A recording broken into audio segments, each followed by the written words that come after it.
Bom dia a todos e a todas. Um prazer enorme recebê-los aqui na Escola da Magistratura para essa 20ª reunião do Fórum Permanente de Direito Eleitoral e Político, desembargador Antônio Jaime Poente. Eu quero cumprimentar o presidente do Fórum, o desembargador Fernando Cerqueira Chagas, primeiro pelo trabalho exemplar que vem sendo realizado nessa área tão importante para a democracia e para a sobrevivência do regime democrático, que é o direito eleitoral e político. Eu tenho dito, e o desembargador Fernando Chagas sabe disso, que a magistratura eleitoral, e eu diria os funcionários do eleitoral, da justiça eleitoral brasileira, são responsáveis pela preservação do Estado democrático de direito no Brasil. Então, em momentos em que a democracia sofre ataques de lados variados, não é? O regime democrático e a democracia representativa são fundamentais para o desenvolvimento de uma sociedade justa, igualitária, pluralista, como a Constituição determina que seja. E certamente a atividade da Justiça Eleitoral é uma atividade fundamental para que isso ocorra. E não é atividade que se possa fazer sem as pessoas que as exercem. Então, é muito importante que as pessoas tenham essa convicção, que acreditem naquilo que estão fazendo. E esse é, certamente, a meu ver, o diferencial essencial do que ocorre na Justiça Eleitoral brasileira. As pessoas que formam o corpo funcional, o corpo estrutural da Justiça Eleitoral no Brasil são pessoas que acreditam na democracia, e isso é muito importante. Então, desembargador Fernando Chagas, eu tenho uma alegria muito grande de poder participar, mesmo que brevemente, da abertura desse evento, porque logo em seguida terei que me ausentar para um outro evento que está ocorrendo aqui também na escola. Hoje nós temos 3 eventos. Temos uma visita técnica do curso de Direito de Patentes, que está ocorrendo no Museu de Arte Moderna, muito interessante a atividade.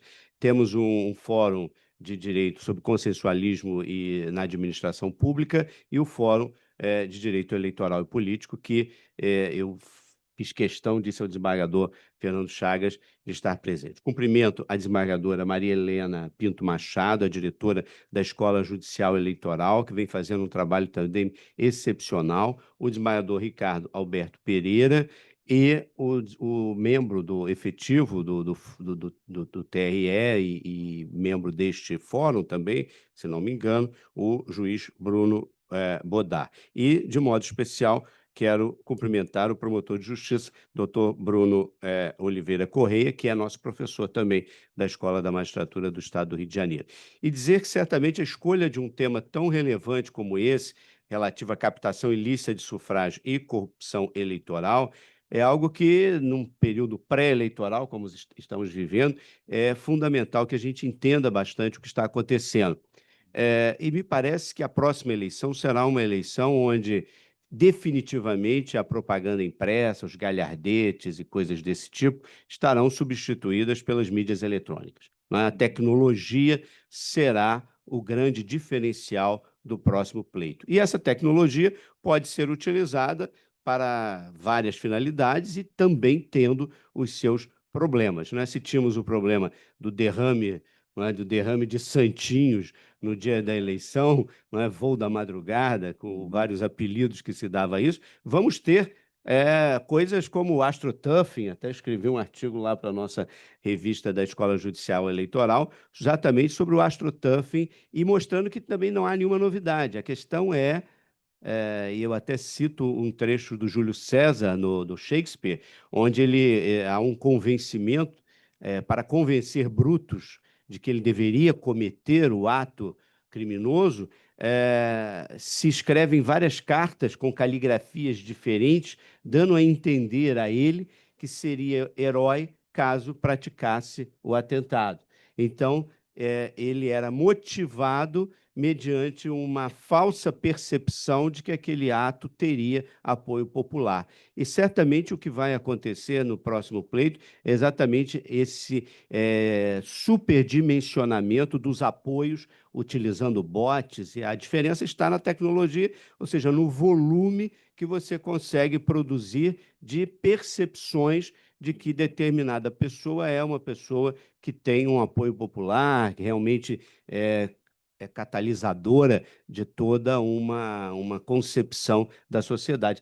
Então, são essas questões que, certamente, entre outras, que precisam ser entendidas, compreendidas, para que a gente possa de algum modo, ter uma atividade normativa, né? A grande diferencial da Justiça Eleitoral é essa possibilidade de normatização, não é? do Tribunal Superior Eleitoral. Então, mesmo que se diga ou que se muitos critiquem isso, né?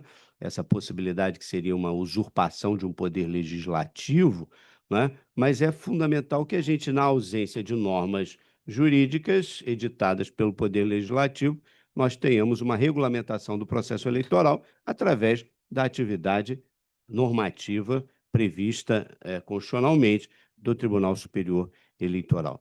Então, eu não quero me alongar, mas quero desejar a todos um excelente evento, que vocês tenham, de fato, a oportunidade de fazer, não é, valer a democracia e fazer com que o desejo popular se concretize de maneira livre, né, de maneira democrática, nas eleições que vamos ter no próximo ano. Então, eu agradeço muito a presença e a colaboração de todos, de modo especial todos os servidores, a nossa equipe de tradução de Libras, que é sensacional, sempre muito empenhada em manter os nossos eventos sempre acessíveis, e todos os que estão colaborando para este evento. Então, desembargador Fernando, eu vou pedir licença para me retirar logo em seguida, e agradecer muito a oportunidade de estar com vocês aqui. Um bom dia e um bom trabalho.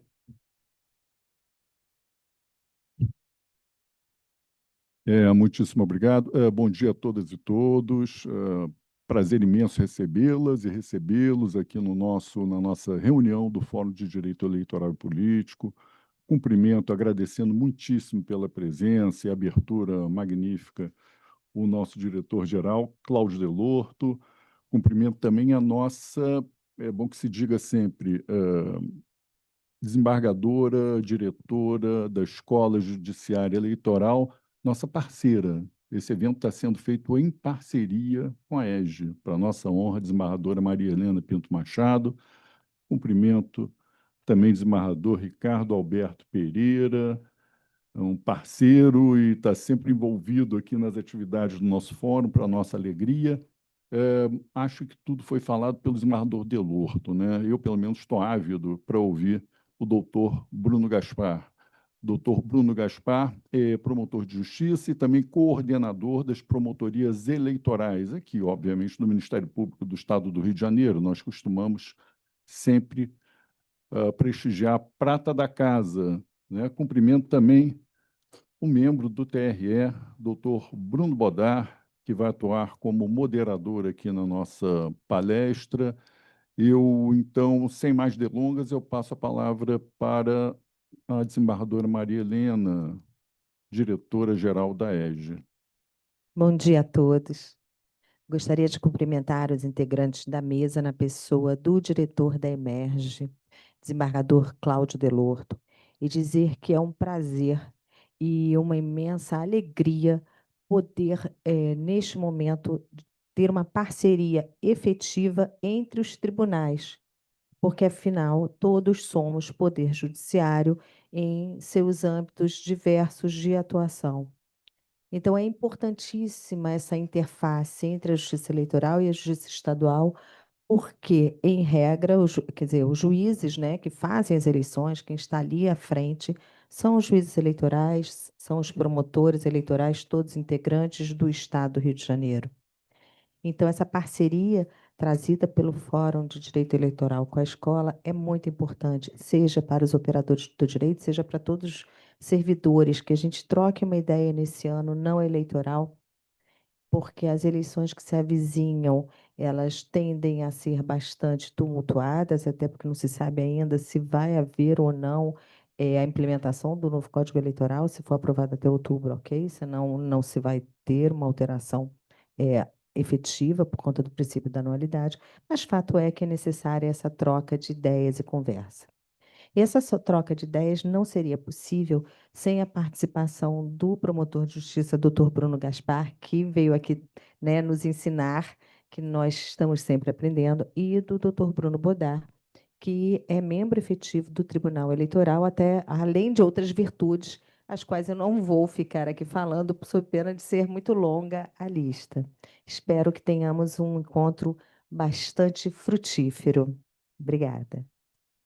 Muito obrigado, doadora Maria Helena. Ressaltar também que o doutor Bruno Gaspar, ele é professor aqui da Emerge, para nossa honra. Acho que o desembargador Delorto já havia mencionado. O desembargador Ricardo Alberto, então, passo a palavra a Vossa Excelência. Muito bom dia a todos e todas presentes aqui. Também vou pedir licença para saudar toda a mesa, aqui na pessoa do nosso querido diretor-geral, meu chefe também, porque eu também pertenço à Emerge, desembargador Cláudio Delorto. Minha palavra vai ser breve, e assim, primeiro a felicidade que eu vejo todos os servidores do TRE aqui, né? Não só os membros do TRE, desembargadora Maria Helena, desembargador Bruno Bodar, que são membros do Tribunal Regional Eleitoral, mas é muito bom, né? E ver essa parceria ESG, que eu tenho um carinho muito grande, porque eu já fui diretor da ESG, e ver a Emerge, as duas escolas trabalhando junto, para mim é muito importante. E num tema que nos é muito caro, captação ilícita de sufrágio e corrupção eleitoral, eu confesso que eu estou ávido de ouvir o doutor Bruno Gaspar, porque também não o Bruno Bodar, porque é sempre um drama essa questão, e os reflexos dessa questão e a posição do TSE nessa questão. Eu sou de uma época em que, para você fazer uma punição mais severa, eu tinha que ter uma caracterização do ilícito com uma quantidade de votos fraudados que fosse suficiente para derrubar o resultado da eleição. Aí depois o TSE mudou um pouquinho o caminho, que para mim não foi exatamente uma mudança, mas eu costumo brincar, mudou as palavras. Tem que ter potencialidade lesiva das eleições, né? Eu, particularmente, sou daquela linha mais dura, mais rígida, que um voto de corrupção, para mim, contamina o candidato, porque quem faz um, faz 100, quem faz 100 faz 1.000, quem faz 1.000 faz 1.000.000. Mas é sempre essa discussão. E o tema corrupção eleitoral sempre vem perpassado por um outro tema que é muito caro. E o novo Código Eleitoral, o doutor Bruno Gaspar me corrija se eu estiver errado, ele agora é positivo, é que é o princípio indúbio pro sufrágio. E sempre vem nessa discussão. Não, mas se não temos a quantidade de votos, em dúvida pro sufrágio, temos que prestigiar as urnas. Eu confesso que eu estou ávido por ouvir essa interface de como é que se lida com isso, o que nós temos de perspectiva. Então, sem mais delongas, né, e ávido pelo conhecimento, eu agradeço a palavra para a gente poder logo fazer o que nós nos prestamos a fazer, que é aprender um pouco mais. Muito obrigado.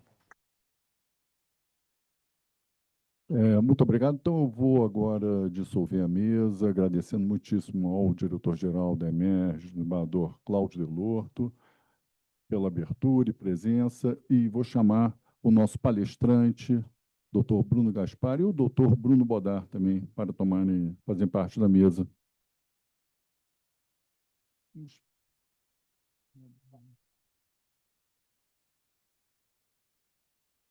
Não, depois eu dou.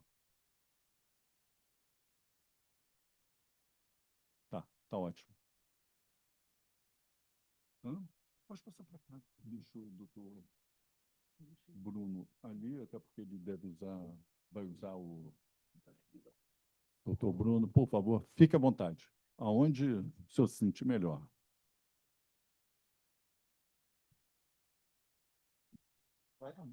Maria Helena. Vai ela sentada. Vai ela sentada lá de Maria Helena. Tá certo. Doutora Rita Bergetti também, presente.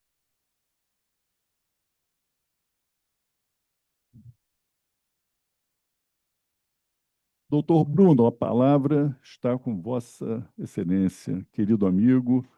É uma honra imensa recebê-lo, imensa, e já falei que, já anunciei, pessoalmente você está agora enrascado, porque você participará sempre aqui das nossas atividades. Vai ser para nossa honra, tá? A palavra está contigo. Bom, muito obrigado. Bom dia a todos. Em primeiro lugar, queria cumprimentar todos os integrantes da mesa, em nome do desembargador Fernando Chagas. Uma honra imensa estar aqui na Emerge, agora fazendo uma palestra, tratando sobre a captação ilícita de sufrágio. O desembargador Fernando Chagas há pouco falou que eu sou professor da Emerge. Sim, sou professor da Emerge já há 13 anos, mas minha história aqui, desembargador, começou até um pouco antes. Sim. Eu entrei aqui como aluno em 2004. Em 2005, saí para o Ministério Público, quando fui aprovado no concurso como aluno da Emerge. Voltei em 2012 como professor. E depois disso, estou dando aula aqui como professor já há 13 anos, ininterruptos, no curso preparatório, além de ter participado muitas vezes do curso de formação de magistrados, que agora está sendo coordenado pelo doutor Daniel Conder, que já me convidou para o próximo, que será agora em dezembro. Bom, hoje nós vamos conversar um pouquinho aqui sobre a captação ilícita de sufrágio, um tema muito importante, junto com a corrupção eleitoral, que é a mesma vertente, só que sobre o aspecto criminal. Tá? Então, a gente está falando de, muitas vezes, um mesmo ilícito que tem uma repercussão na esfera civil eleitoral, que seria a captação ilícita de sufrágio, e, ao mesmo tempo, o crime previsto no artigo 299, que é o crime de corrupção eleitoral. E tratar desse tema, nessa semana, ainda se faz muito importante, porque a gente tem, pelo menos na semana passada, não sei se todos tiveram a mesma percepção que eu, mas um clima de otimismo muito grande no que diz respeito à aprovação do novo Código Eleitoral ainda essa semana. Tivemos aprovações, e assim, todas as pessoas com quem eu conversei chegaram a essa mesma conclusão, que há no Congresso hoje um otimismo e a intenção de se aprovar o novo Código para as próximas eleições de 2026, e para isso tem que acontecer agora até o início de outubro.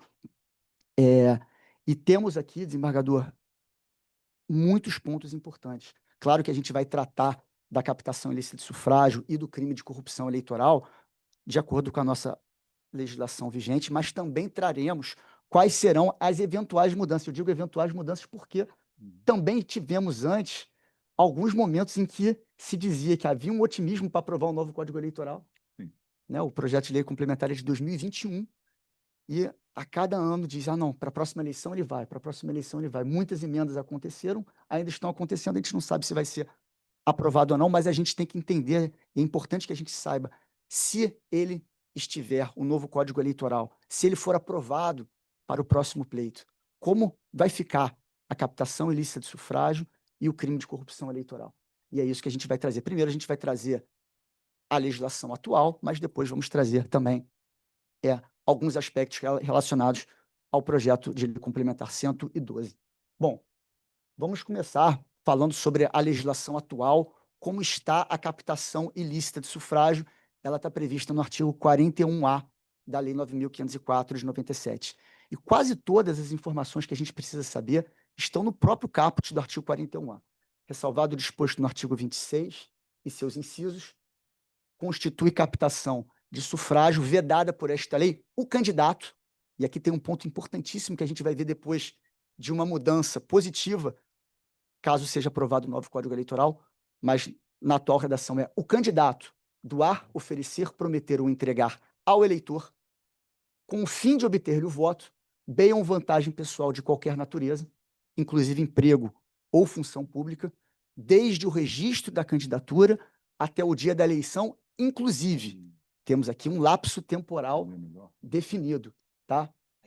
sob pena de multa de 1.000 a 50.000 FIR e cassação do registro do diploma, observado o procedimento previsto no artigo 22 da Lei Complementar 64 de 90. Bom, muito importante para a gente começar a tratar da captação ilícita de sufrágio qual o bem jurídico tutelado pela norma. E aí a gente vai logo falando de acordo com o que o desembargador Ricardo Alberto Pereira acabou de falar. Bom, o bem jurídico tutelado aqui é a liberdade do voto do eleitor. Então, quando a gente pensa em captação ilícita de sufrágio, não tem que se cogitar de atingir a normalidade das eleições. O fato não tem que ser grave a ponto de atingir a lisura do pleito. Por quê? Porque o bem jurídico tutelado, ao contrário do que acontece numa ação de investigação judicial eleitoral, por exemplo, tá? Aqui o bem jurídico tutelado é a liberdade do voto do eleitor. O eleitor tem que sair de casa e não tem que ser corrompido, ele não tem que ser ameaçado, ele não tem que ser coagido. O bem jurídico tutelado é esse. Então, basta que um único eleitor tenha sido corrompido nos termos do artigo 41A da Lei 9.504 de 97, para que se possa julgar procedente uma representação por captação ilícita de sufrágio, tá? E aplicando-se a esse candidato tanto a cassação do registro ou do diploma e a multa prevista em lei. Tá? Não há que se cogitar aqui, como se faz lá na IJE por abuso de poder econômico, de se proteger normalidade e legitimidade do pleito. Não. Quando a gente fala de captação ilícita de sufrágio, se eu chego e falo, eu sou um candidato, R$100 para você votar em mim, e atinjo um único eleitor, isso já é suficiente para a procedência do pedido e cassação do registro do diploma e multa. Ok? Bom, temos uma questão importantíssima que está na lei e também está de forma um pouco diferente no projeto de lei, que é o lapso temporal. A gente sabe que o ilícito eleitoral acontece muito antes. Começam a acontecer muito antes de um pedido de registro de candidatura. Porém, na atual legislação, é importante destacar que o fato em si, o candidato doar, oferecer, prometer ou entregar ao eleitor a vantagem, para ser caracterizada como uma captação ilícita de sufrágio, o fato tem que acontecer, a entrega, a promessa, a doação, entre o pedido de registro de candidatura e o dia da eleição, inclusive. Se acontecer fora desse período, pode caracterizar o crime de corrupção eleitoral, eventualmente preenchidos os requisitos de um abuso de poder econômico, pode ser um abuso de poder econômico, mas a captação ilícita de sufrágio não. A captação ilícita de sufrágio exige que o candidato faça a doação, a promessa, a entrega dentro desse período, fixado em lei, que vai desde o pedido de registro de candidatura até o dia da eleição. Se for antes, e infelizmente nós sabemos que acontece, o processo eleitoral começa muito antes, Sim. Compra de votos acontece desde janeiro, normalmente do ano das eleições, não vai caracterizar esse ilícito, que é a captação ilícita de sufrágio. E temos um segundo ponto importantíssimo que a gente precisa conversar, que é a responsabilização do candidato pela captação ilícita de sufrágio. Porque aqui, nesse ilícito eleitoral, a lei, como a gente viu aqui no slide anterior, ela fala... Passando direto aqui. O candidato doar, oferecer, prometer ou entregar ao eleitor exige que seja candidato, e o TSE tem seguido essa linha de uma interpretação literal do dispositivo do 41A, embora muitos doutrinadores sejam contra, mas para figurar no polo passivo de uma representação por captação ilícita de sufrágio, tem que ser candidato. Mas como é que é a responsabilização do candidato? Passando rápido aqui.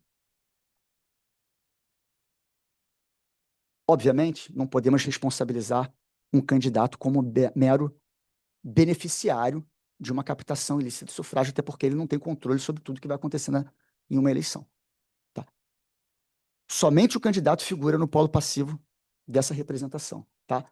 Agora, ele só vai poder figurar como réu de uma representação por captação ilícita de sufrágio, havendo prova de sua participação ou ao menos de sua anuência com aquele ilícito eleitoral. Eu trouxe um acórdão bem recente, de relatoria do ministro André Mendonça, e ele diz, de forma muito clara, quais são os requisitos para a incidência da norma do artigo 41A para a incidência da captação ilícita de sufrágio, e ele fala, prática das condutas previstas no 41A, o dolo específico de obter o voto do eleitor, a ocorrência dos fatos entre a data do registro da candidatura e o dia da eleição, e, por fim, a participação direta ou indireta do candidato beneficiado ou a sua concordância ou conhecimento dos fatos. E ele conclui o acórdão dizendo: a jurisprudência do TSE não exige a prática direta da conduta pelo candidato para se reconhecer o ilícito. Então, a jurisprudência do TSE atualizada fala, olha só, a participação pode ser direta ou pode ser participação indireta. E para facilitar, eu trouxe aqui um exemplo de cada. A ideia aqui sempre foi, né, desembargador, uma palestra tratando sobre casos concretos, tratando sobre aspectos práticos, processuais, e a ideia basicamente é essa. E eu trouxe aqui um exemplo em que houve condenação por captação ilícita de sufrágio, uma participação direta, e outro, uma participação indireta. Esse acórdão também muito recente de participação direta do candidato na captação ilícita de sufrágio, ele vem já com uma tese defensiva que talvez seja uma das teses defensivas mais utilizadas perante o TSE e mais rejeitadas perante o TSE. Bom, qual é a captação ilícita de sufrágio que nós estamos nos referindo aqui? É a entrega dos vales combustíveis. O candidato ou pessoas a mando do candidato distribuem vales para as pessoas, às vésperas do pleito, perto das eleições, para as pessoas abastecerem seus veículos. E qual é sempre a mesma tese defensiva? É aquela que está ali, ó, afastando-se a tese dos recorrentes de que se tratava de abastecimento regular em veículos de cabos eleitorais que participariam de uma carreata. Essa tese vem sendo afastada recorrentemente pelo Tribunal Superior Eleitoral, quando demonstrado que, na verdade, não é um abastecimento para participação na carreata, e sim uma distribuição indiscriminada de vales combustíveis para todo mundo que aparecesse ali, a fim de que essas pessoas votassem no candidato A, B, C ou D. No caso concreto, está escrito, olha, a distribuição indiscriminada de combustíveis a diversos eleitores de forma gratuita a 3 dias das eleições, mediante contrato assinado pelo candidato a prefeito, o qual também estava presente no posto de combustível. Então, o prefeito aqui estava presente no posto de combustível, onde estava sendo ofertado essa vantagem a eleitores. Como igualmente assentado pelo Tribunal de Origem, evidencia pedido implícito de voto, caracterizando a captação ilícita de sufrágio. Então, temos aqui um primeiro exemplo em que há participação direta do candidato. E isso, sem dúvida nenhuma, caracteriza, preenchidos os demais requisitos, o ilícito previsto no artigo 41A. Mas nem sempre tem isso, nem sempre tem ali a figura do candidato. Muitas vezes, e isso é importante a gente entender, e o que o acórdão do ministro André Mendonça falou antes é corretíssimo, a gente entender que muitas vezes a participação é indireta. Isso sim, isso é suficiente, tanto para que ele conste no polo passivo daquela representação, como também para que seja condenado. Vejam esse próximo caso aqui, que é um pouco mais antigo, mas também muito interessante. É possível a sua caracterização quando o fato é praticado por interposta pessoa que possui ligação íntima com o candidato. Vejam só o caso concreto. A conduta prevista no 41A caput foi praticado pela esposa dele, tendo sido considerado como provado pelo acórdão regional que a esposa do candidato estabelecia o compromisso de voto em seu marido como condicionante para a entrega do cheque derivado do programa social. Tal fato não pode ser revisto em sede de recurso especial. Então, temos aqui uma hipótese diversa daquela primeira que eu apresentei para vocês, mostrando uma participação indireta do candidato. Na verdade, quem estabelecia o contato direto com os eleitores não era ele, era a esposa do candidato, mas comprovado esse vínculo, comprovada essa ligação íntima do casamento, o TSE entendeu sim que isso caracteriza a captação ilícita de sufrágio, como se, obviamente, ele teria conhecimento daquela conduta que estava sendo praticada. Então, esse é um primeiro ponto importante. Além do lapso temporal, entender sim, o candidato ele responde, não pode ser responsabilizado como mero beneficiário, porém, pode ser responsabilizado tanto por uma participação direta, como com uma participação indireta naquele ilícito eleitoral. Seguindo essa mesma ideia, tratando agora sobre a questão da finalidade. O candidato doar, oferecer, prometer ou entregar ao eleitor uma vantagem, mas com o fim de obter-lhe o voto. Esse ponto é fundamental. A entrega da vantagem necessariamente tem que ser dirigida a um eleitor com o fim de obter-lhe o voto. De forma que só vai incidir a norma do artigo 41A, só constitui a captação ilícita de sufrágio se esse eleitor estiver em pleno gozo de seus direitos políticos, se ele puder votar e votar naquela circunscrição. Caso contrário, não incidirá a norma do artigo 41A. Nesse sentido, quando a conduta é direcionada a eleitor que possui o direito de voto em circunscrição diversa do candidato que praticou o ilícito, não incide a captação ilícita de sufrágio. E tem uma outra conduta que também muito comum aqui no Brasil, infelizmente, que é o pagamento para desistir. Infelizmente, isso acontece bastante. E o TSE também, com base no próprio artigo 41A, vem decidindo que isso não constitui captação ilícita de sufrágio. Eventualmente pode caracterizar um abuso de poder econômico, eventualmente pode até caracterizar uma corrupção. Mas captação ilícita de sufrágio, o TSE decidiu que não é. Ou seja, um candidato paga para que outro candidato desista, para que ele não concorra nas eleições.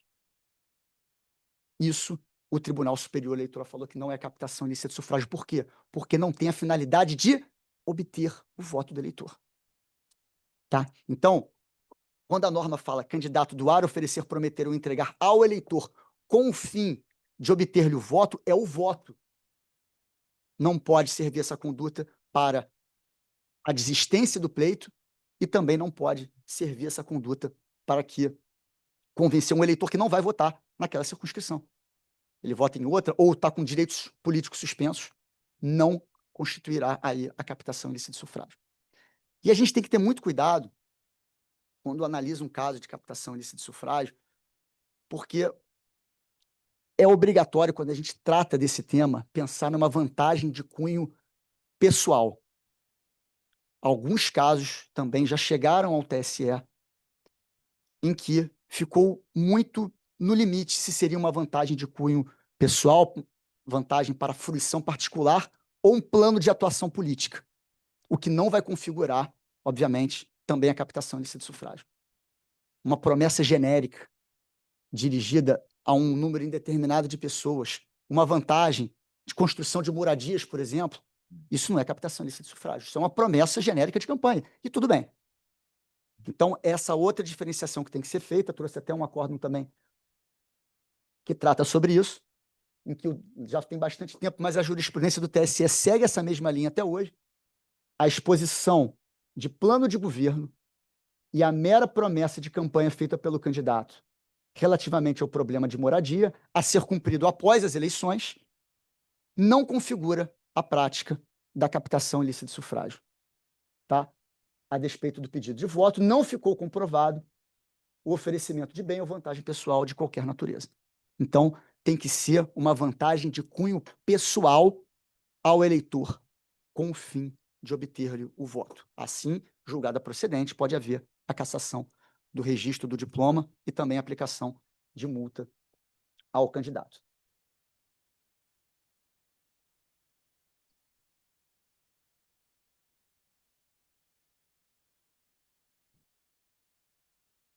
Bom, no 41A, temos 2 parágrafos que são extremamente importantes, ainda tratando sobre a captação ilícita de sufrágio.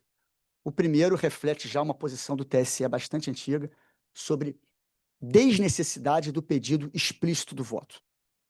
Tá? Para a caracterização da conduta ilícita, é desnecessário o pedido explícito de voto, bastando a evidência do dolo, consistente no especial fim de agir. Ou seja, os legitimados ativos deverão demonstrar a intenção da mercancia, da comercialização do voto, a partir das circunstâncias do caso concreto. Não necessariamente tem que haver um pedido expresso de voto ao eleitor. Olha, eu vou aqui te dar R$ 100 para você votar em mim. Se as circunstâncias do fato evidenciarem que havia ali um dolo específico, como mencionado antes no acordo do ministro André Mendonça, não é necessário um pedido explícito de votos. Aquela circunstância, aquele evento, como expliquei anteriormente, posto de gasolina, distribuição indiscriminada de combustível a eleitores, isso por si só já caracteriza a captação ilícita de sufrágio, ainda que não haja um pedido individual de voto a cada um dos eleitores, porque está muito claro ali a intenção, o dolo específico na obtenção daquele voto. E o segundo parágrafo do artigo 41A, também extremamente importante, ele traz uma nova modalidade, uma outra modalidade, digamos assim, de captação ilícita de sufrágio. Enquanto no caput a gente fala de uma corrupção, que é o candidato doar, oferecer, prometer ou entregar ao eleitor com o fim de obter-lhe o voto, no 41A disse uma conduta semelhada ao crime de coação eleitoral. As sanções previstas no caput aplicam-se contra quem praticar atos de violência ou grave ameaça à pessoa com o fim de obter-lhe o voto. Importante, já de cara, fazer uma diferenciação aqui. Reparem que lá no caput, quando a gente fala de corrupção, que é o candidato doar, oferecer, prometer ou entregar ao eleitor, a lei exige que seja candidato. Expressamente colocado, o candidato doar, oferecer, prometer ou entregar ao eleitor, com o fim de obter-lhe o voto. E aqui no parágrafo 2º, as sanções previstas no caput aplicam contra quem? Qualquer pessoa. Contra quem praticar atos de violência ou grave ameaça com o fim de obter-lhe o voto. Aqui a gente tem mais circunstâncias muito parecidas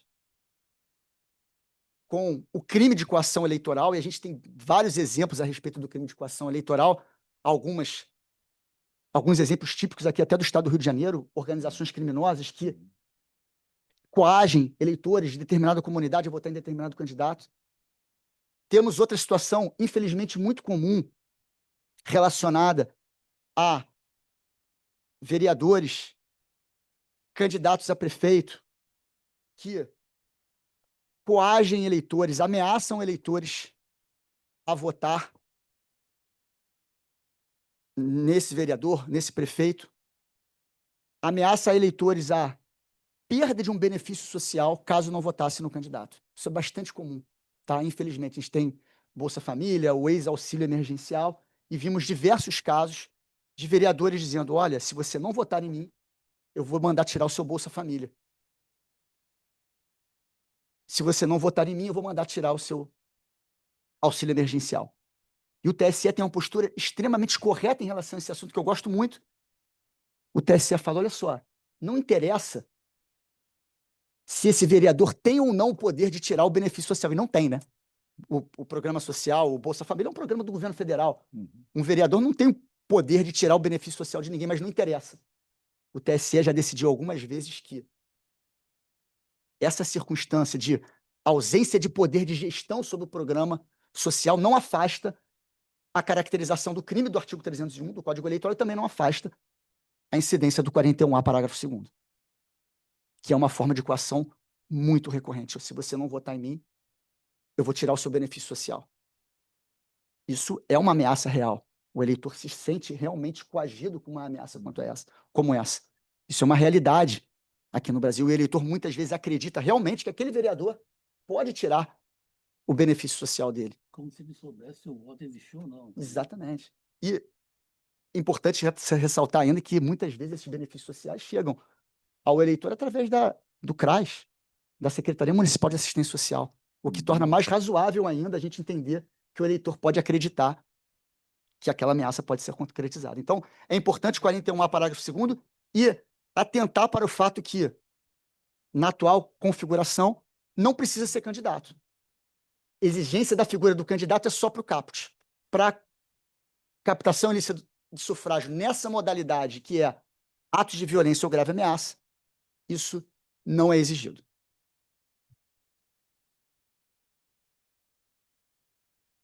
uma jurisprudência aqui, ó, não exige para a configuração da captação ilícita de sufrágio o pedido expresso de votos, o pagamento da inscrição em concurso público e de contas de água e luz em troca de votos, com o envolvimento direto do próprio candidato em face da prova constante dos autos, caracteriza a captação ilícita de sufrágio previsto no artigo 41A da Lei 9.504. Eu sempre brinco com esse acórdão aqui porque muitos alunos fazendo concursos públicos reclamam do valor do preço das inscrições, do valor das inscrições do concurso. Fala, olha só, cuidado aí, tá? Não é para aceitar que ninguém pague a inscrição em concurso para você. É caro, mas tem que pagar e depois, então pede, enfim, alguma isenção, mas não pode aceitar. Então, é importante isso, que não precisa ter um pedido expresso de voto, se as circunstâncias do caso, obviamente, indicarem, pode haver captação ilícita de sufrágio.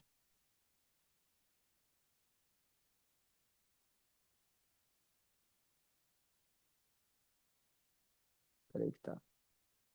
Bom, eu comentei com os senhores agora há pouco que, para o fato caracterizar uma captação ilícita de sufrágio, a conduta em si, o candidato doar, oferecer, prometer ou entregar ao eleitor, tem que acontecer desde o pedido de registro de candidatura até o dia da eleição, inclusive.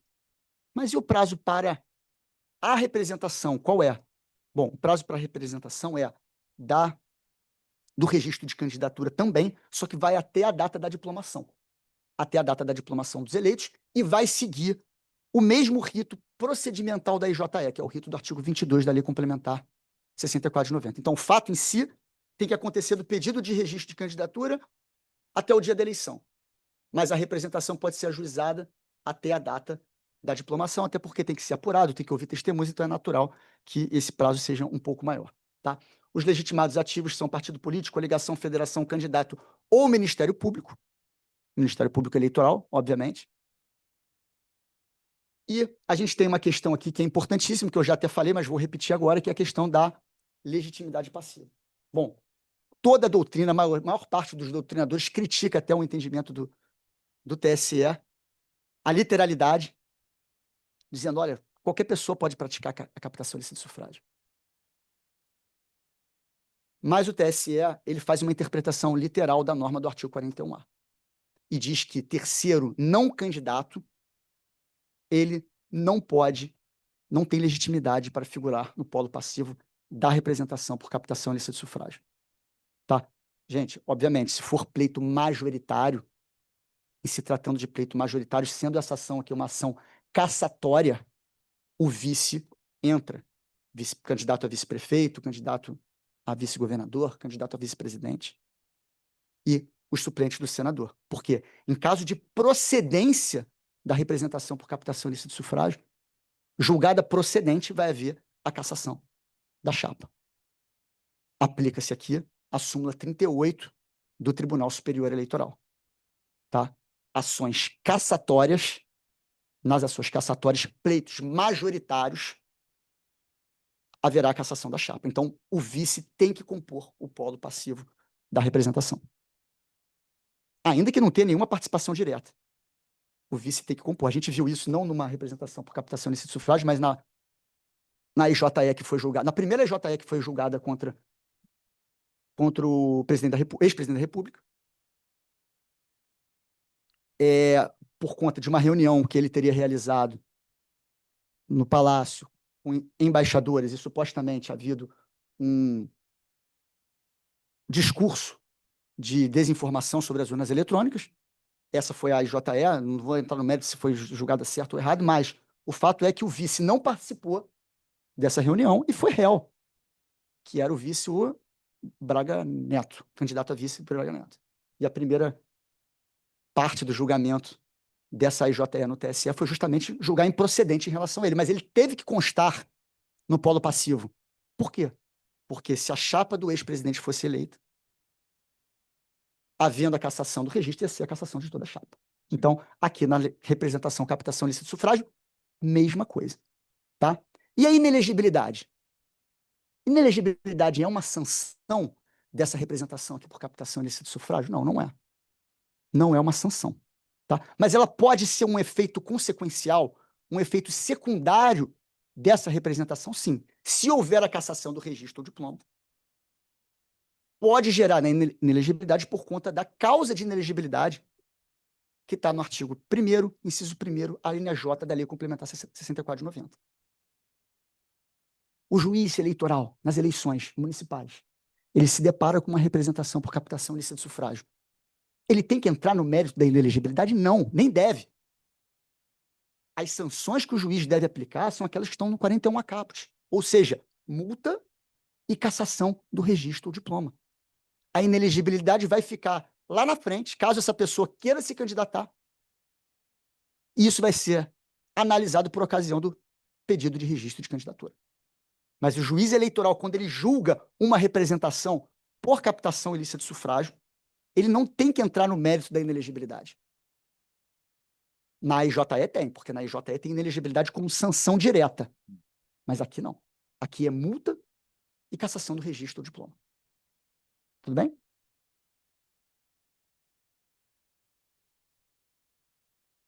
A competência segue a regra da circunscrição, obviamente. Então, se o candidato faz a conduta de doar, oferecer, prometer ou entregar ao eleitor uma vantagem em troca do voto no âmbito de uma eleição municipal, a competência vai ser do juiz eleitoral.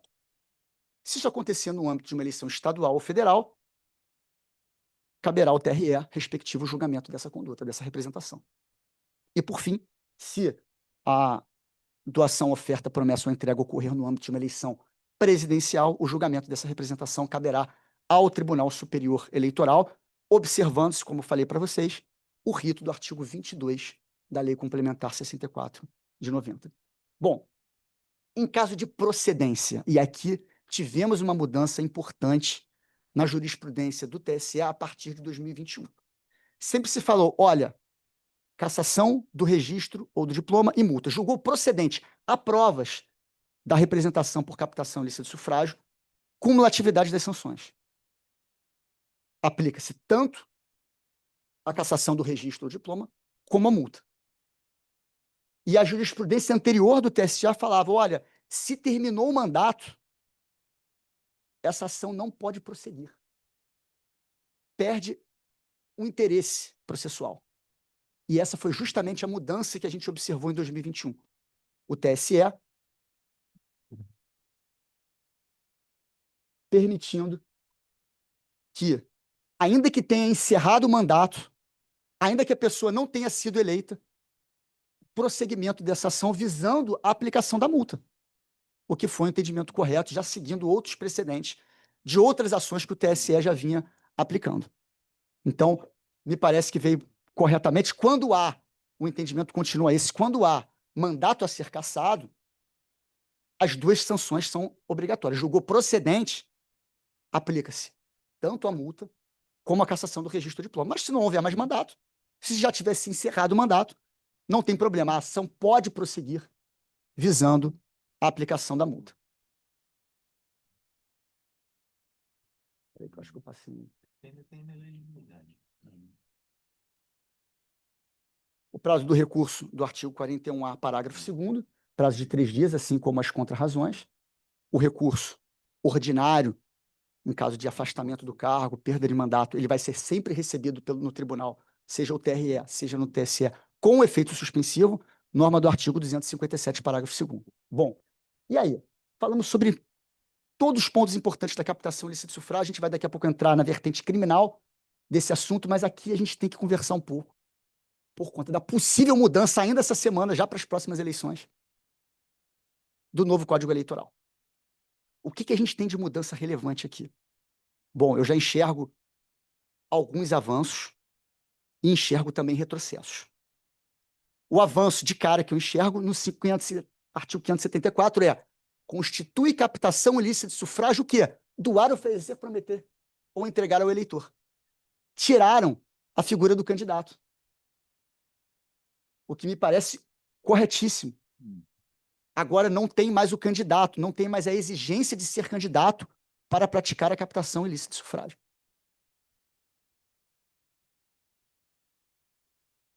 Oferecer, prometer ou entregar ao eleitor com o fim de obter-lhe o voto ou induzi-lo à abstenção, bem ou vantagem de qualquer natureza, inclusive emprego ou função pública, desde a escolha de sua candidatura em convenção até o dia das eleições, inclusive.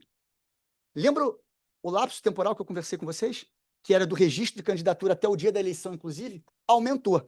Não é o ideal ainda, porque o processo eleitoral começa antes da convenção, tá? Não é o ideal. Para mim, nem devia ter esse lapso temporal, mas tudo bem, pelo menos aumentou um pouquinho. E vai desde a escolha agora, caso seja aprovado o novo Código Eleitoral, vai desde a escolha em convenção até o dia da eleição. Tá? O que me parece que pelo menos melhorou. Não é o ideal, mas melhorou. E o retrocesso? O retrocesso, para mim, está no parágrafo 2º e está de acordo com aquilo que Vossa Excelência falou aqui no começo da palestra. Bom, a captação ilícita de sufrágio sujeitos responsáveis à multa de 5 a 120 mil reais. Então, parece que deixa claro que a sanção primária aí é a multa. Aí continua, sem prejuízo de cassação do registro ou do diploma do candidato beneficiado quando reconhecida a gravidade das circunstâncias. Aí tem um maior retrocesso legislativo que temos na matéria. Particularmente, eu não consigo enxergar que, havendo provas de uma captação ilícita de sufrágio, havendo provas da responsabilidade da pessoa sobre aquele ilícito eleitoral, sendo candidato, haveria alguma hipótese em que não seja grave, a ponto de não permitir a cassação do registro do diploma? A lei está permitindo isso a partir de agora, caso seja aprovada da forma que está. E vai ser. Eu acho que esse dispositivo eles não vão querer mudar. Não vão mudar. Eu faria uma pergunta. E essa gravidade, como nós vamos mensurá-la? Acho que o TSE tem aí alguma jurisprudência, né, em relação a isso. Tudo bem, é um artigo novo, né? Isso. Como é que seria isso? Bom, o que o TSE já falou sobre o tema era na ação de abuso de poder, na IJE por abuso de poder econômico, né? Protegendo a norma do artigo 22, inciso 16, que fala, olha, não pode, o parâmetro não pode ser o resultado da eleição. Tá? Então, se eu sou candidato a prefeito, faço um ato de abuso de poder econômico. Esse ato tem 500 pessoas. Um grande evento, eu distribuo brindes, bebida liberada, comida liberada, dinheiro. São 500 pessoas. Mas depois eu ganho a eleição com a diferença de 3 mil votos. Então o TSE já falou, olha, não pode ser considerada a potencialidade de alterar o resultado do pleito. Mas apenas as circunstâncias do caso concreto. Então isso vai ficar a cargo do julgador. A gravidade dos fatos vai ser analisada pelo julgador. O que me parece equivocado é a previsão legal de só aplicar a cassação do registro do diploma havendo o reconhecimento da gravidade dos fatos. Como a gente viu, logo no comecinho, o bem jurídico tutelado pela norma do 41A, o bem jurídico tutelado pela captação ilícita de sufrágio não é a normalidade das eleições, e sim a liberdade do voto do eleitor. E sempre se reconheceu isso na captação ilícita de sufrágio. Basta que um único eleitor tenha sido corrompido, que o TSE sempre condenou, tanto a multa como a cassação do registro do diploma. E agora a lei parece que vai absorver esse retrocesso para exigir gravidade, subjetivamente falando, a ser analisada pelo tribunal, para aplicar a sanção mais gravosa, que é a cassação do registro do diploma. Tá?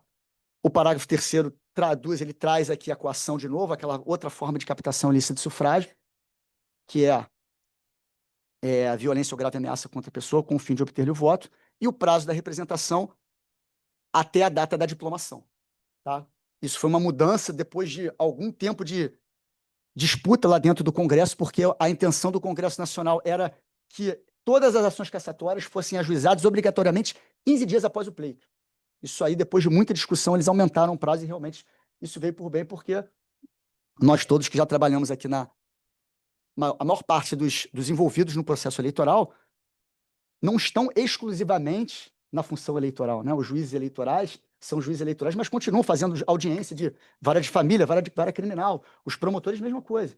Então, é normal, às vezes a investigação demora, você tem outros casos para cuidar. Então, veio por bem, agora vai manter pelo menos a data da diplomação como data limite para o ajuizamento dessa representação. Então, essa é a representação por captação ilícita de sufrágio, que é a forma de você combater a corrupção no âmbito civil eleitoral. Agora, só para terminar essa minha exposição, essa minha breve exposição aqui, eu queria conversar com vocês sobre esse mesmo fato analisado sobre o viés criminal. Porque muitas vezes o mesmo ilícito ele tem uma repercussão na esfera civil eleitoral, que é a captação ilícita de sufrágio, e na esfera penal eleitoral, que é o artigo 299 do Código Eleitoral. Crime de corrupção eleitoral. O que o TSE vem decidindo a respeito desse tema? Pela incomunicabilidade entre as instâncias. Ou seja, ainda que a pessoa tenha sido absolvida na representação por captação ilícita de sufrágio, isso não obsta que se prossiga a ação penal, a investigação. Eu não encontrei nenhum acordo do contrário, até porque as ações eleitorais têm um prazo muito curto. Então, normalmente, a ação civil eleitoral é julgada antes. É natural, né? Porque ela tem que ser ajuizada até a diplomação. Já o processo criminal tem investigação, vai passar, não tem prazo. Então, todos os exemplos que eu encontrei na jurisprudência são de captação ilícita de sufrágio julgada primeiro, e o TSE mencionou a incomunicabilidade entre as instâncias. Tá? Então, o fato de a pessoa ter sido absolvida na representação do 41A não impede o prosseguimento da ação penal, não importa na absolvição na seara criminal. E temos aqui o crime do artigo 299 do atual Código Eleitoral. Temos uma peculiaridade em relação ao Código Penal Código Penal brasileiro, porque aqui, ao contrário do que acontece no Código Penal, temos corrupção eleitoral ativa e a corrupção eleitoral passiva no mesmo dispositivo. Ao contrário do que acontece no Código Penal. Dar, oferecer, prometer. Corrupção eleitoral ativa. Solicitar ou receber. Corrupção eleitoral passiva. Para si ou para outrem, dinheiro, dádiva ou qualquer outra vantagem para obter ou dar o voto, conseguir ou prometer abstenção, ainda que a oferta não seja aceita. Pena, reclusão até 4 anos. Quem não está acostumado muito com a seara eleitoral, essa reclusão até 4 anos, a pena mínima é de 1 ano. Tá? Tem uma regra do artigo 284 que diz que a pena, se for crime punido com reclusão, a pena mínima vai ser sempre de 1 ano. Então, de cara, a gente já pode saber que no 299 cabe suspensão condicional do processo? Cabe. E o TSE já aplicou esse entendimento várias vezes. É cabível a suspensão condicional do processo nos crimes de corrupção eleitoral. Corrupção eleitoral ativa. Gente, crime comum. Crime comum pode ser praticado por qualquer pessoa. E aqui a gente já tem uma diferença em relação à captação ilícita do sufrágio da forma que existe hoje no ilícito civil eleitoral. Aqui pode ser o candidato ou qualquer pessoa a mando do candidato. Não se exige que seja candidato para a incidência da norma do artigo 299. Qualquer pessoa pode praticar esse crime. Agora, a corrupção eleitoral passiva, pelo menos em regra, ela tem que ser praticada pelo eleitor. A gente pode até pensar numa hipótese bem remota de uma pessoa receber para outra votar, mas a regra, quando a gente está falando de corrupção eleitoral passiva, é solicitar ou receber uma vantagem para dar o voto nessa pessoa. É um crime, sem dúvida nenhuma, de natureza formal, também já pacificado pelo TSE. O crime ocorre já desde a promessa. Se houver a entrega da vantagem, se houver a entrega do dinheiro, da dádiva, ou o que quer que seja, isso vai ser mero exaurimento do tipo penal, porque o crime já vai estar consumado antes. E a principal divergência que já aconteceu nos tribunais superiores a respeito do crime de corrupção eleitoral também hoje já está pacificada, que é a necessidade ou não do pedido explícito do voto do eleitor. Até 2008, 2009, o TSE, para manter as condenações pelo artigo 299, exigia um pedido explícito do voto eleitor, senão as condenações não eram mantidas. Esse entendimento começou a mudar a partir de 2009, 2010 e hoje já está consolidado.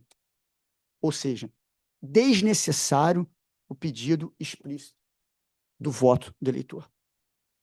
Desde que o Ministério Público Eleitoral, que é o titular da ação penal sempre, em todos os crimes eleitorais, porque todos os crimes eleitorais se processam mediante ação penal pública, desde que o Ministério Público consiga demonstrar o dolo específico do agente a partir das circunstâncias do caso concreto.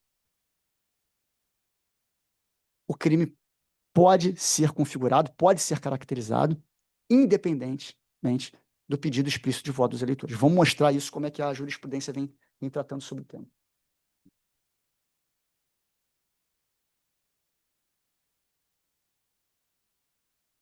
Bom, em primeiro lugar, queria falar sobre a questão trazer um acórdão em relação àquela questão que eu disse da legitimidade. Tem que ser eleitor para ser réu do crime do artigo 299. Tá? Esse caso é interessantíssimo. Exige-se para a configuração do ilícito penal que o corruptor eleitoral passivo seja pessoa apta a votar.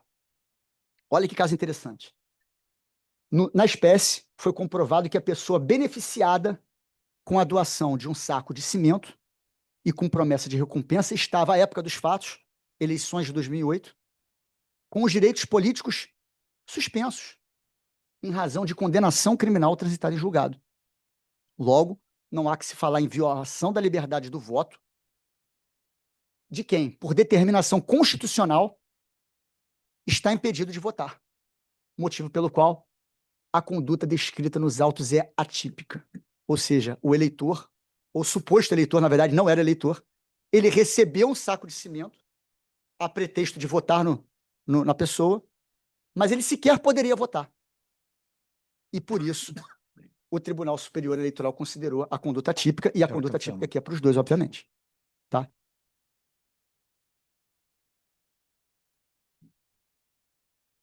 Trouxe um outro acórdão também muito interessante, que trata sobre vários aspectos do crime de corrupção eleitoral, esse aqui mais recente, falando dos requisitos para a incidência do crime, que a promessa ou oferta seja feita a um eleitor determinado ou determinável, que o eleitor esteja regular ou que seja possível a regularização no momento da consumação do crime, que o eleitor vote no domicílio eleitoral do candidato indicado pelo corruptor ativo e, por fim, a presença do dolo específico, qual seja, obter ou dar o voto, conseguir prometer abstenção e, em seguida, o ministro Alexandre de Moraes, ele ressalta que não se exige a existência do pedido expresso de votos.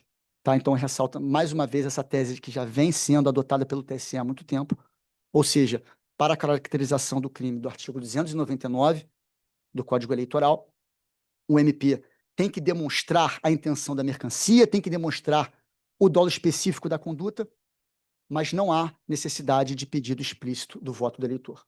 Tá? E no final, o último parágrafo também interessante sobre aquilo que a gente já estava falando aqui, ó.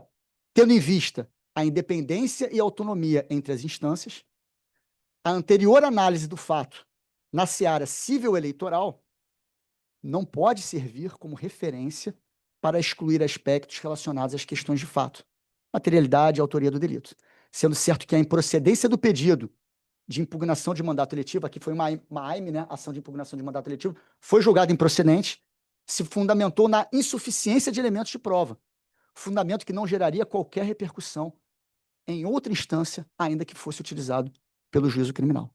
Então, o TSE, esse acórdão mais recente, tá, reafirma o seu entendimento pela incomunicabilidade entre as instâncias. O fato de haver uma absolvição, uma improcedência no âmbito civil eleitoral, isso não implica necessariamente que se impeça o prosseguimento da ação penal no mesmo sentido. Tá?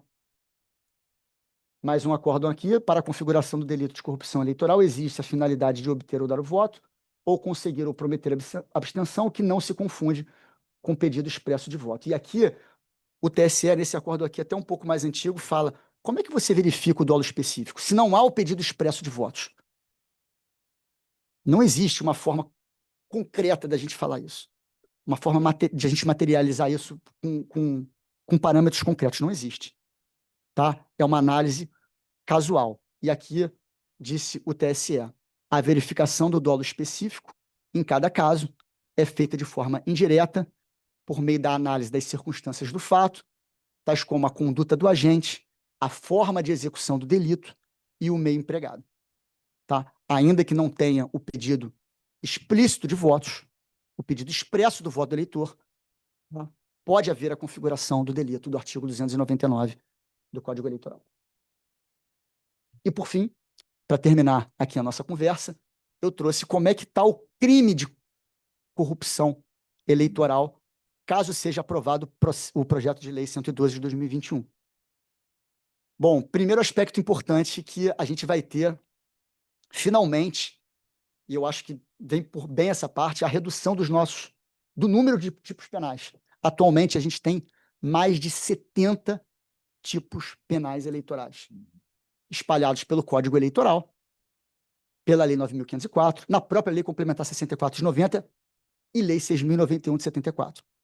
Então, se tem um lado positivo, talvez o maior lado positivo do novo Código Eleitoral é compilar, né? Caso aprovado, o novo Código Eleitoral, serão revogadas a lei dos partidos políticos, a Lei 9.504, a Lei Complementar 64 de 90, o Código Eleitoral e a Lei 6.091 de 74, que é justamente a lei que traz o crime de transporte ilegal de eleitores. Então, todas serão revogadas e a gente vai ter uma legislação eleitoral compilada.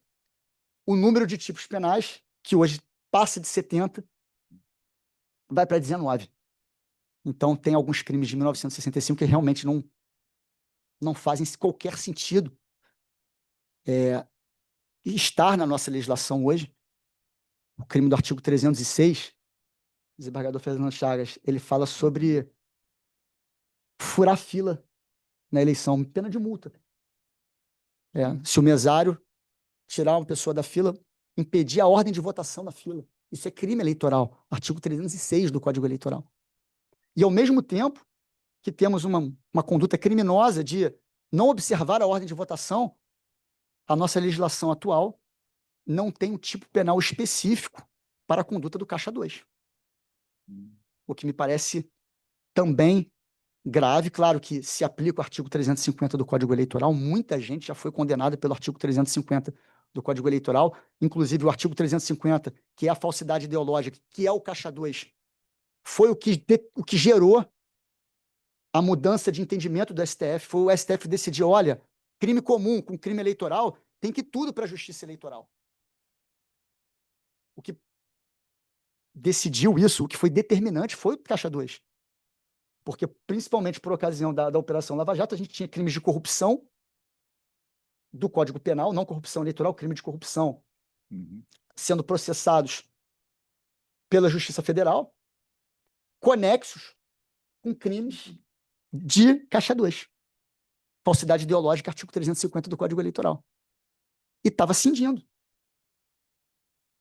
Por ocasião da Lava Jato, vários foram cindidos. O 350 do Código Eleitoral, o Caixa 2, ia para a Justiça Eleitoral, e o corrupção foi julgado pelo Moro, pelo Bretas. Tá? Até que chegou em 2019, o STF falou não. Inquérito 4435 falou, ó, crime comum conexo com crime eleitoral, ambos têm que ser julgados pela Justiça Eleitoral. E a partir daí a gente, enfim, teve uma série de questões aqui no próprio, todos os TREs com dificuldade de lidar com essas questões, né? Porque para se criarem estruturas para que se possa julgar um crime com tantos réus, com uma estrutura que não existe, que não existia na Justiça Eleitoral e hoje existe. Aqui no próprio TRE do Rio a gente tem já 2 zonas eleitorais específicas para tratar desse tipo de delito. Então, nesse aspecto, o Código Eleitoral vem para bem. O novo Código Eleitoral me parece que enxugou o número de tipos penais eleitorais, agora serão 19, caso aprovado, da forma como está. Também não posso falar muito porque eu estou dizendo para vocês aqui do artigo 844, 845, aí às vezes a gente acorda na quinta-feira com o Código Eleitoral, que nem tem nada disso, que eles mudam tudo numa madrugada. Então pode ser que não seja aprovado da forma com que está ali, mas essa é a última versão da semana passada. Então, enfim, pelo menos até agora é o que está ali. E a questão mais importante aqui, a principal mudança foi a separação. No atual 299 do Código Eleitoral, corrupção eleitoral ativa, corrupção eleitoral passiva estão dentro do mesmo tipo penal, os dois sujeitos à mesma sanção, inclusive.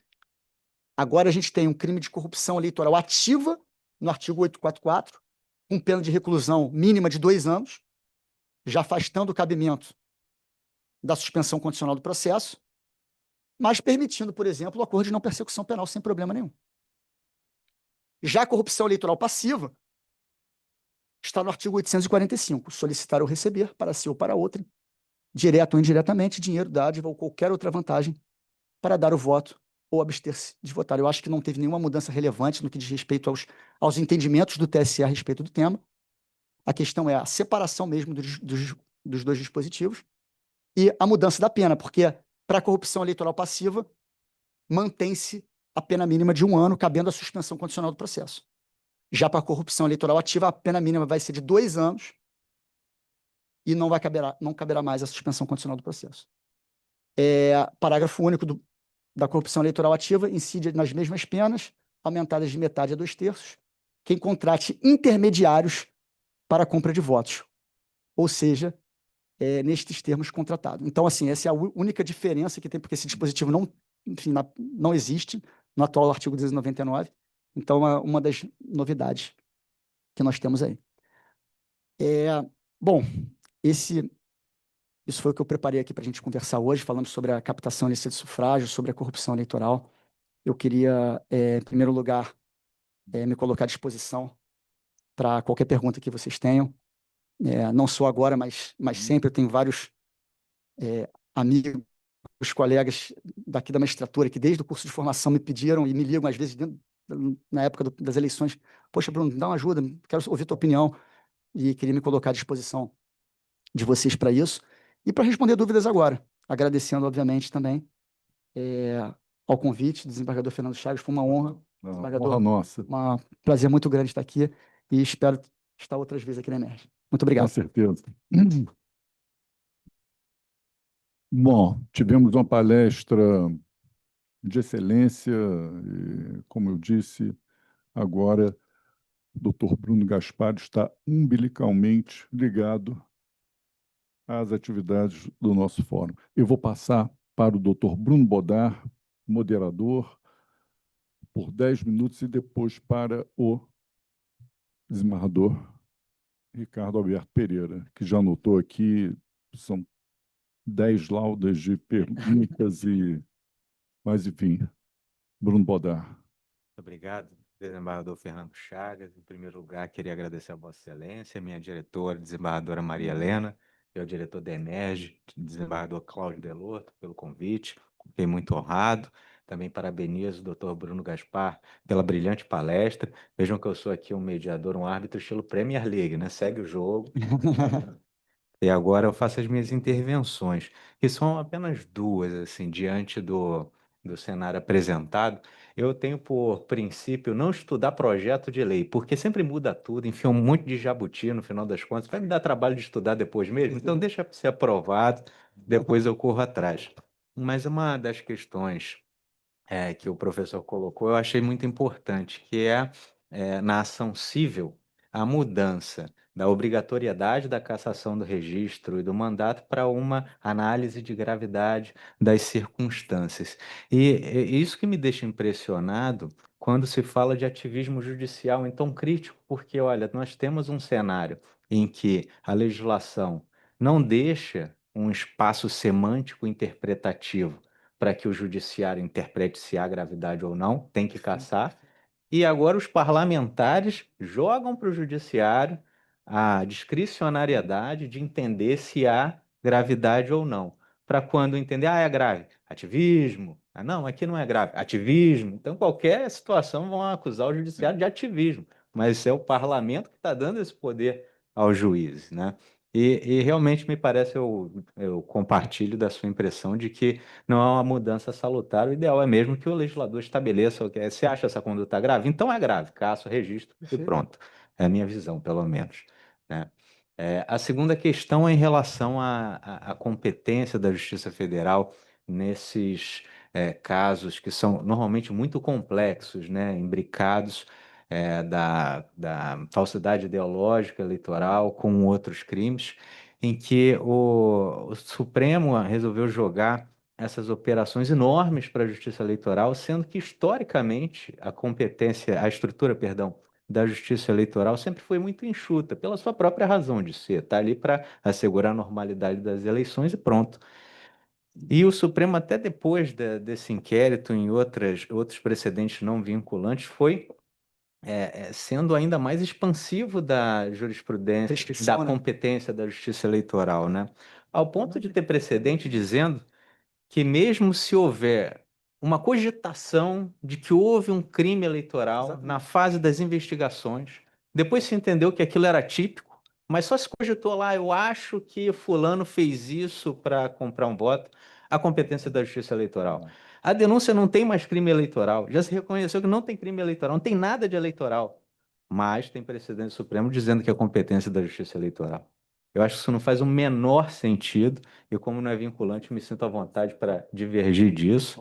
Mas é algo muito perigoso, porque são operações, são investigações criminais de fatos muito graves e que são transferidos para a Justiça Eleitoral, que nem sempre consegue, em razão da sua estrutura enxuta, dar cabo, né, de toda essa complexidade. A Justiça Eleitoral, por exemplo, não tem oficial de justiça concursado, né? Eu até brinco com os servidores, olha, vou nomear vocês depositários aí dos bens apreendidos. Se o Maurício chegar num carrão no tribunal, é porque eu estou nomeando ele como depositário lá de uma Lamborghini, tá, Maurício? Então, acho que tem que ter muito cuidado com esse tipo, né, de interferência na competência para essas ações, e eu espero que o Supremo venha refletir no futuro para que isso seja, se não modificado totalmente, mas que se criem limites mais transparentes para o que é ou não da competência da Justiça E Eleitoral. parece que cada vez mais eles estão reafirmando isso. Em 2021, aumentando esse leque de atribuições de competência da Justiça Eleitoral. Em um caso concreto, houve crime comum, crime eleitoral, ambos foram para a Justiça Eleitoral. Houve a prescrição do crime eleitoral, só sobrou o crime comum. E o Supremo Tribunal falou, ó, mesmo assim, mesmo só tendo sobrado o crime comum, continua pela Justiça Eleitoral. Vários casos nesse sentido. Não, foi o crime eleitoral, dizendo que não tinha crime eleitoral. Aí ele pediu a devolução para a Justiça Comum, o Supremo disse não, fica na eleitoral. Fica na eleitoral. Eu acho que tem. Ele acha que tem. Pois é. A opinião é de lá. Conceito novo de conexão, né? Exatamente. Então é isso, a gente tem que de vez em quando inventar um crime eleitoral, porque senão o Supremo pode achar que eu menti dizendo que não tinha, mas tinha. É uma coisa assim, kafkiana. Muito bem, vou passar para o desembargador Ricardo Alberto para as indagações complexas que Sua Excelência, pelas anotações aqui, eu vejo que há complexidade. Como eu sempre falei, né? A gente gosta dessa matéria e tem que estudar, senão meu presidente de fórum me puxa a orelha. O desembargador Fernando é muito bravo. Quem sou eu? Acho que, assim, como o doutor Bruno falou, né? A gente tem pontos favoráveis, pontos negativos. Acho que a gente vai precisar, sim, repensar a justiça eleitoral. Por exemplo, quando ele diz que a análise da gravidade vai ser caso a caso dessa gravidade, isso, se por um lado é ruim, por outro lado, talvez seja uma forma de repensar o fortalecimento dos tribunais regionais eleitorais, porque é uma matéria fática. A matéria fática vai parar dentro dos TREs. Claro que a gente sabe quando o TSE tem interesse em rever até matéria fática, eles dão um jeito, mas no dia a dia, entendendo que o recurso eleitoral ainda é um recurso extraordinário, no sentido de que ele analisa só o direito, não o fato, isso pode ser também trabalhado aqui um pouquinho para nós.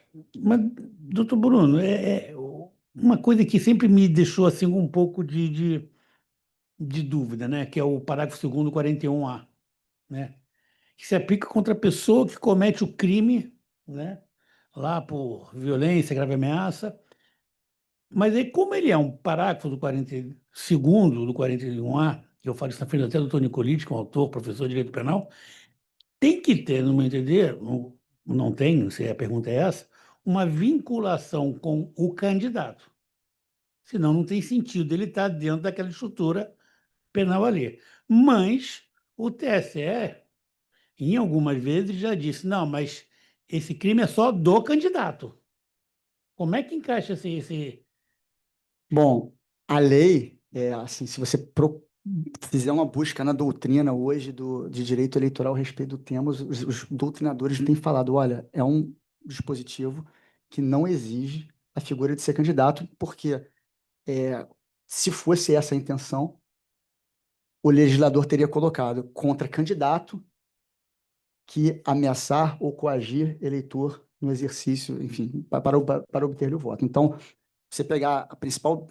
A gente estava até conversando isso um pouco antes. A gente tem a doutrina de direito eleitoral, é uma doutrina escassa ainda hoje em dia, mas você buscando na doutrina, você vê que, embora o caput seja dirigido a candidato, quando a gente fala do parágrafo 2º do artigo 41A, a doutrina inteira, considerando que não se fala expressamente em candidato e que o TSE fala, sempre que defende no 41A caput, a literalidade da lei, ele literal, não, 41A caput não pode para outros, por quê? Porque é literal. A gente faz uma interpretação literal do 41A caput. Então, naturalmente, se é para fazer de interpretação literal, no 41A parágrafo 2º, eles poderiam ter colocado ali o candidato, e não botaram. Botaram contra quem? Tá? De qualquer forma, seja um caso, seja outro, a verdade é que isso acaba tendo menos peso no âmbito civil eleitoral. Por quê? Porque no âmbito civil eleitoral, contra um não candidato, aplicando as sanções do caput, você aplica só multa, porque não vai caber a cassação do registro de diploma. A questão, e aí eu acho que é o principal, que é o melhor, é que essa mesma conduta do 41A parágrafo 2º vai repercutir no crime do artigo 301 do Código Eleitoral. Aí sim, que aí vai aplicar para qualquer pessoa. Não faz essa distinção. Mas, de qualquer forma, quando o 41A parágrafo 2º da Lei 9.504, ela menciona contra quem e não menciona candidato, mas manda aplicar as penas, as sanções do caput. Quais são as sanções do caput? Cassação do registro de diploma e multa. A cassação do registro de diploma não se aplica porque é candidato, vai sobrar só a multa. Então vai sobrar a multa e a incidência do artigo 301 do Código Eleitoral, Que é outra ação. no âmbito penal eleitoral. Não tem jeito, né? A gente tem que sempre se virar para fazer essas interpretações e procurar aquilo que acho que o ministro Fux fala de palavras mágicas, né? Para poder buscar essa intenção de voto. Obrigado, professor. Bom, alguma pergunta? A plateia teria alguma pergunta? Teríamos 10 minutinhos para perguntas. Estamos todos satisfeitos? Muito bem. Então, eu vou aqui, encerrando o evento, agradecer muitíssimo ao doutor Bruno Gaspar, uma palestra magnífica, magnífica. Realmente, posso falar, é um jovem promotor de justiça, é um jovem promotor de justiça. Nós vemos o brilho do olhar do doutor Bruno Gaspar. Ele vive o direito eleitoral. Ele vive o direito eleitoral. Não é à toa que lá na Procuradoria-Geral de Justiça o senhor foi altamente referenciado pelo Procurador-Geral, pelo gabinete do Procurador-Geral, e agradecemos muitíssimo aí a palestra que o senhor fez.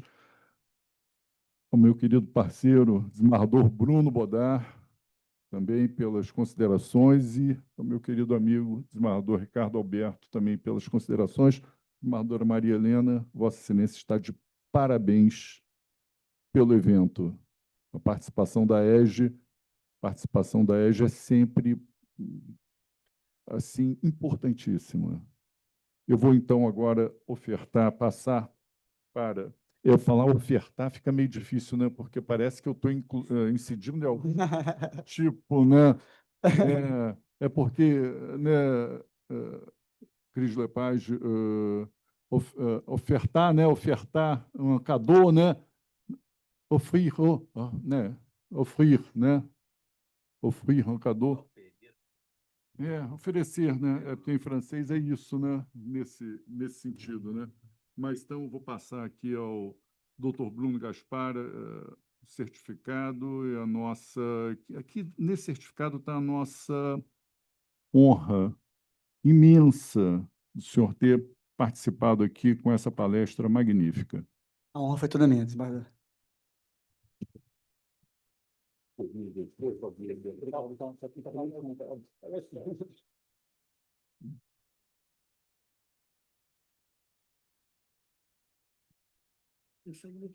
Muito bem, eu vou declarar, então, encerrado o evento, com a permissão da desembargadora Maria Helena, por favor. Vossa Excelência quer falar algumas palavras? Não?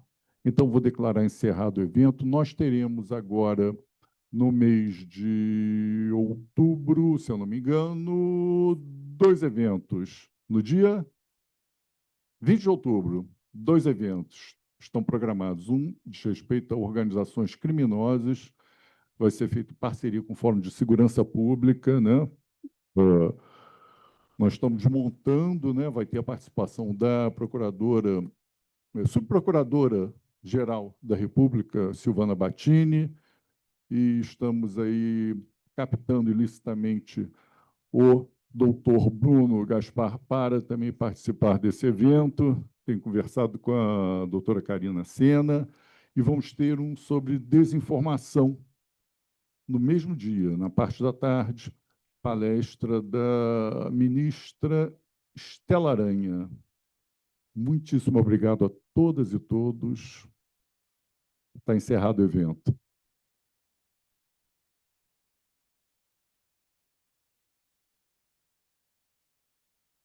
De vocês, do gabinete, aqui o pessoal entrega.